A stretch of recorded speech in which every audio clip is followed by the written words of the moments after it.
Bonjour et bienvenue dans la chaîne Super Prof. Aujourd'hui, on propose aux élèves de la deuxième année baccalauréat une série d'exercices sur la radioactivité.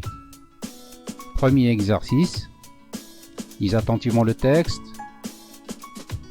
La constante radioactive du césium 137 est lambda égale 7,32 10 puissance moins 10 secondes moins 1.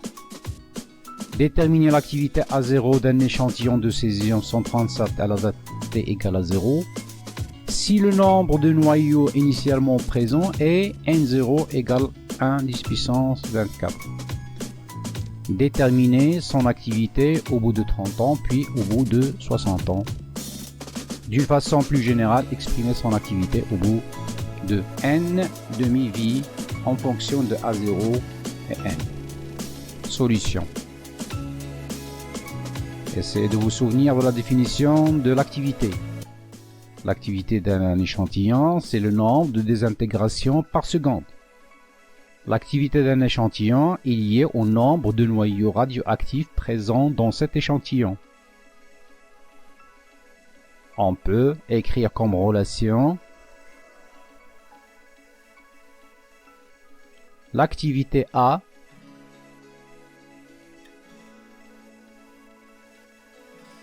égale lambda fois n, où n est le nombre de nucléons à désintégrer. Alors, A0, qui est l'activité à l'instant t égale à 0, peut s'exprimer lambda n0. On remplace par les valeurs données dans l'énoncé. On obtient une activité de 7,32 10 puissance 14 becquerel. Deuxième question, déterminer son activité au bout de 30 ans, puis au bout de 60 ans. La demi-vie du césium 137 peut s'exprimer par la relation. Essayez de vous souvenir de cette relation vue au cours.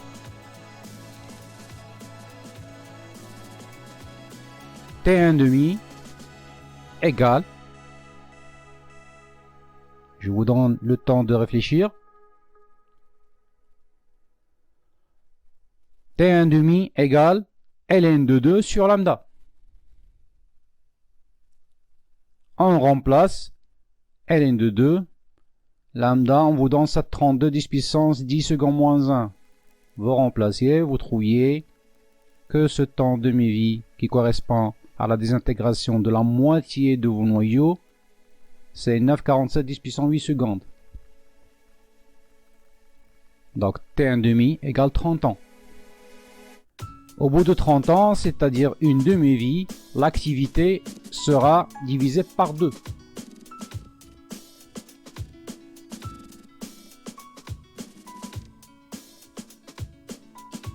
On peut écrire A au bout de 30 ans égale à A0 divisé par 2.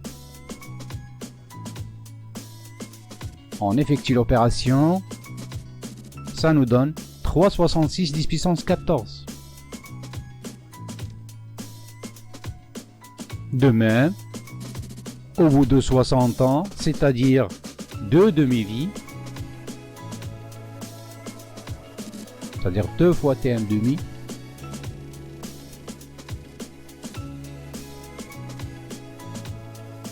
on peut écrire, essayez de réfléchir, A au bout de 60 ans égale A au bout de 30 ans divisé par 2. On remplace, c'est-à-dire A0 sur 2.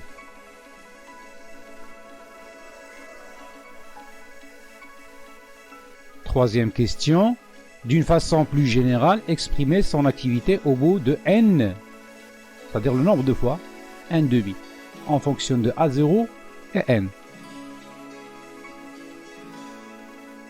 Que doit-on faire? Pour arriver au résultat cherché, on peut suivre le raisonnement suivant.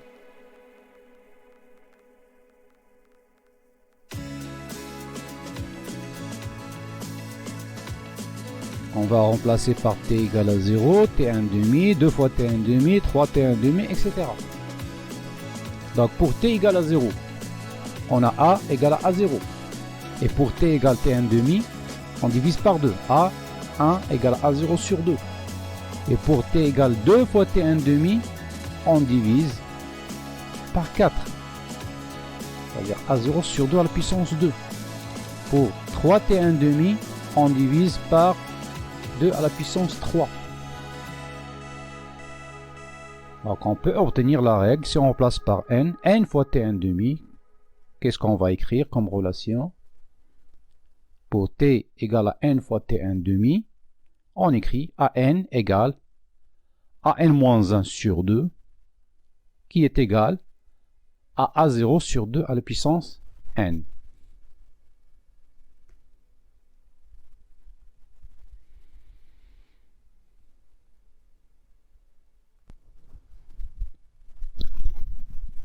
Exercice 2. Lisez attentivement votre énoncé. L'uranium 238, vous avez Z92 est radioactif alpha. Le noyau fils obtenu est radioactif bêta-, etc. À partir de l'uranium 238 et à partir de X des intégrations alpha et Y sont les intégrations bêta-, le noyau stable obtenu est le plan 206 Z égale 82. Quelles sont les valeurs de X et Y?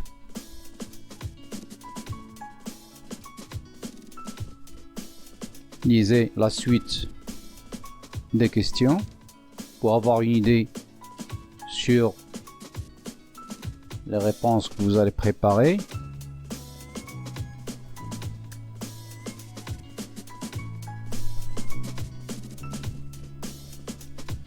Lisez attentivement l'énoncé.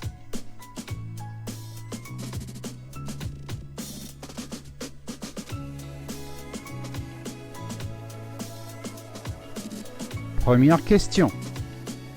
Comment déterminer la valeur de X et Y?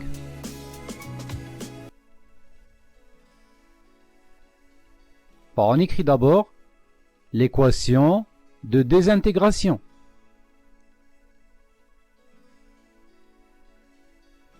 À partir du noyau d'uranium,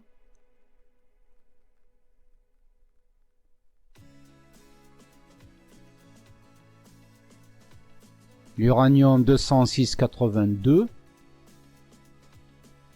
on obtient le noyau de plomb 206,82 plus X fois l'hélium He42 plus Y fois E0-1. Donc d'après les lois de conservation, ici d'après la loi de Soddy, on essaie d'écrire les égalités gauche et droite pour équilibrer. Bon, vous avez d'un côté 238 moins 206 qui est égal à 32 égale 4 fois x. Et d'autre part, vous avez 92 moins 82 égale 10 égale 2x moins y. On résout notre équation. On obtient la valeur de x égale 8, la valeur de y égale 6. Deuxième question. Lisez le texte. On cherche le nombre de noyaux radioactifs restants après 45 secondes. Qu'est-ce que ça fait ce 45 secondes? Si vous comparez avec le temps t1,5, vous allez trouver que 45 c'est 3 fois 15, c'est-à-dire 3 fois t1,5.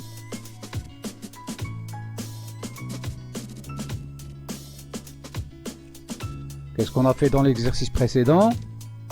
Quand il s'agit de 3 t1,5, on divise l'activité par 2 à la puissance 3. On aura 2 à la puissance 3, c'est-à-dire on divise par 8. Donc A0 égale 3 10 puissance 8 becquerel. Et A à l'instant t égale à 45 secondes. On divise cette valeur par 8. On obtient 3,75 10 puissance 7 becquerel. La constante radioactive lambda, c'est ln de 2 sur t1,5. On remplace. On trouve 0,046 secondes moins 1. L'activité A0, c'est lambda N0, soit N0 égale 3 10 puissance 8 sur 0,046.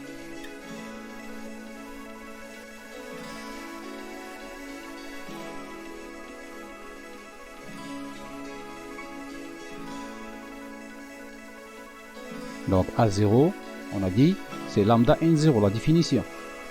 Soit N0 égale 3 10 puissance 8 sur 0,046. Ça vous donne 6,52 10 puissance 9 noyaux. Donc le nombre de noyaux restants, ça sera N0 sur 8.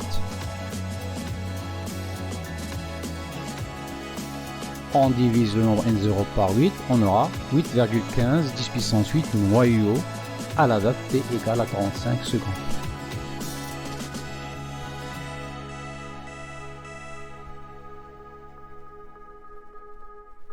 Troisième question, comment déterminer la date de l'éruption volcanique? Essayez de vous souvenir au cours. On a utilisé une relation très importante, l'activité en fonction de l'exponentielle. Comment est-ce qu'on écrit l'activité en utilisant la notion de temps?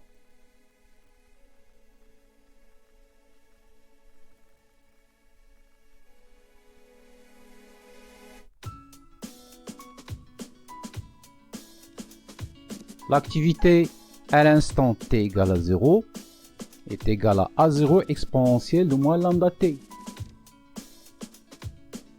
Essayez de vous souvenir de cette relation vue au cours.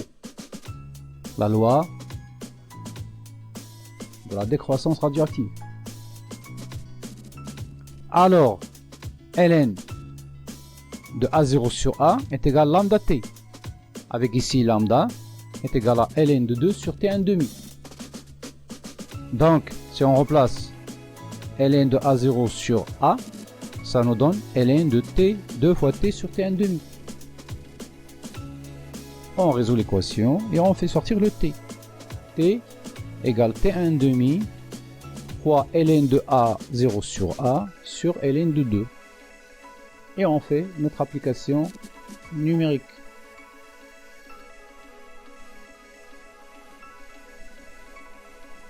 Ça nous donne la date de l'éruption volcanique qui est 8340 ans.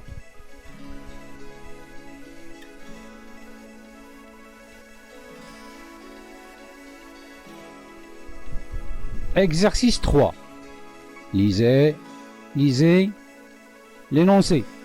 L'isotope 210 de polonium est radioactif alpha. Écrire l'équation de désintégration produite.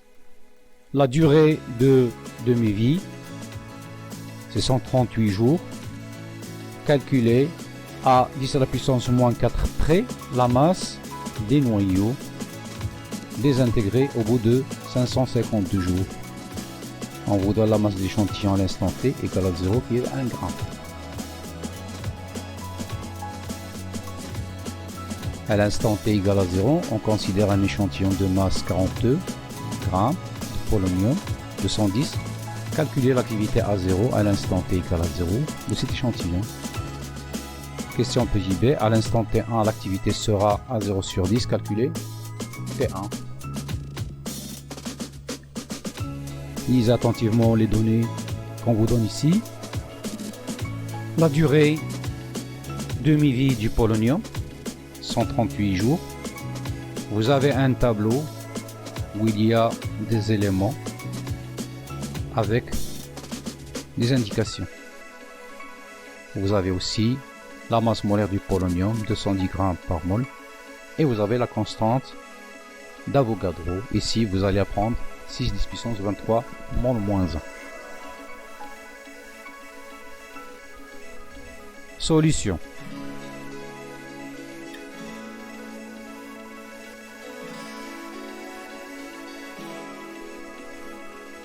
L'équation de désintégration produite ici, le polonium qui va se transformer en un noyau X plus l'hélium.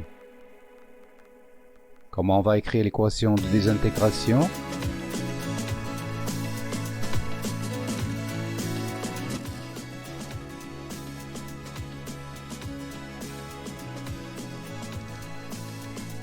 Polonium 210-84, Ça nous donne un noyau XAZ plus l'hélium 4,2. Toujours en utilisant les lois de conservation, c'est-à-dire les lois de Soddy, où vous avez d'une part la conservation de la masse et d'autre part la conservation de la charge.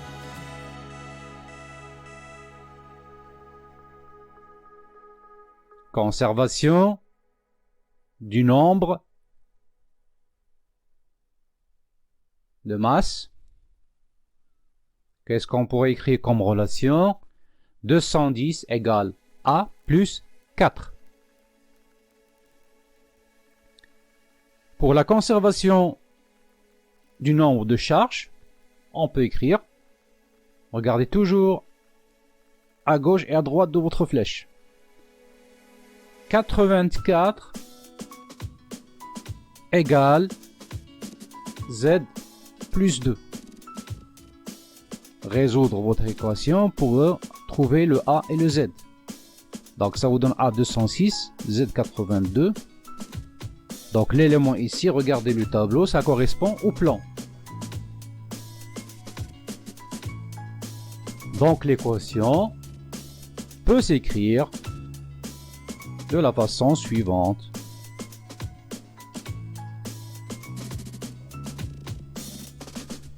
Deuxième question. La durée de demi-vie du polonium est de 138, calculée à 10 à la puissance 4 près la masse du noyau désintégré, au bout de 550 jours.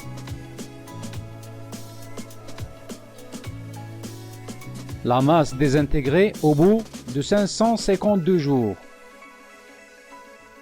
Bon, combien ça fait? Combien de temps un demi? On essaie de réfléchir. T égale 552 jours, ça fait 4 fois 138 jours. C'est-à-dire 4 fois T1,5. Bon, pour trouver la masse désintégrée, c'est la masse à l'instant T égale à 0 moins la masse à cet instant. On remplace M0 moins M0 sur 2 à la puissance 4. Ça nous donne la valeur que vous avez ici. Troisième question. Calculer l'activité A0 à l'instant T égale à 0. Quelle est l'activité A0 à l'instant T égale à 0 du polonium? Quelle relation va-t-on utiliser?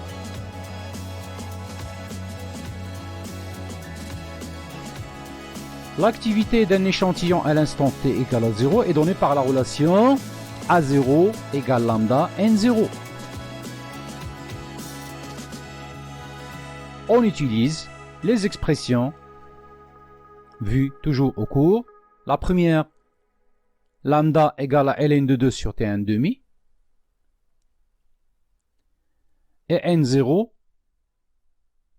égale M0 sur la masse molaire du PO fois Na. D'où A0 égale ln de 2 sur T1,5 fois M0 sur grand M de PO fois Na. On remplace par les données de l'énoncé. ln de 2 va prendre ici, c'est 0, à peu près 0,7, donc on va prendre 693, 0,693. Les 138 jours, on va la convertir en secondes en multipliant par 24 et en multipliant par 3600. Et on multiplie par la masse qui est 42 et on divise par la masse molaire 210. Et on prend comme la constante d'Avogadro 10 puissance 23. Pour la question petit b, calcul du temps T1. À l'instant T1, vous avez l'activité A1 qui est égale à A0 sur 10. Ça c'est donné dans le texte. Alors A0 exponentielle moins lambda T, qui est le A1, égale à A0 sur A. On essaie de résoudre l'équation. Donc ça nous donne A0 sur exponentielle de lambda T1 égale à A0 sur 10. Donc A0 exponentielle de moins lambda T1 égale A0 sur 10. Donc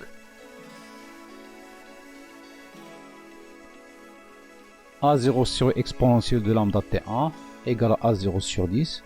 On en déduit que exponentielle de lambda T1 égale à 10.